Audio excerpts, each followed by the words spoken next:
मैं आपको रफ़ी साहब से जुड़ी एक और दिलचस्प बात बताता हूँ। ये उनके शुरुआती दिनों की बात है जब वे मुंबई में अपनी पहचान बनाने के लिए संघर्ष कर रहे थे। उन दिनों रफ़ी साहब अक्सर संगीत निर्देशक नौशाद साहब के स्टूडियो के बाहर घंटों इंतजार करते थे, बस एक मौका पाने की उम्मीद में। एक दिन नौशाद साहब स्टूडियो से बाहर निकल रहे थे और उन्होंने रफ़ी साहब को उदास चेहरे के साथ बैठे देखा। नौशाद साहब ने उनसे पूछा, क्या बात है रफ़ी, तुम इतने परेशान क्यों? रफ़ी साहब ने अपनी आर्थिक तंगी और काम न मिलने की बात बताई।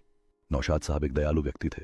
उन्होंने रफ़ी साहब की प्रतिभा को पहचाना था, भले ही उन्हें अभी तक बड़ा ब्रेक नहीं मिला था।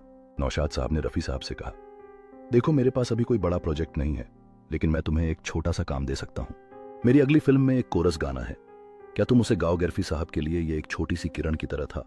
उन्होंने तुरंत हाँ कह दिया। कोरस गाने के लिए उन्हें बहुत कम पैसे मिले, लेकिन रफ़ी साहब उस मौके को पाकर बहुत खुश थे। उन्होंने पूरी लगन और मेहनत से वह गाना गाया। नौशाद साहब रफ़ी साहब की आवाज़ और उनके समर्पण से बहुत प्रभावित हुए।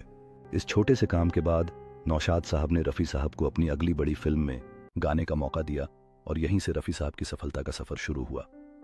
ये घटना दिखाती है कि कैसे एक छोटी सी मदद और एक मौके ने रफ़ी साहब के करियर को नई दिशा दी।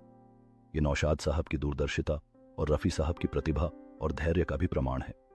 यह भी बताता है कि मुश्किल समय में उम्मीद और प्रयास कभी नहीं छोड़ने चाहिए। दोस्तों, वीडियो को लाइक और चैनल को सब्सक्राइब जरूर करें। धन्यवाद।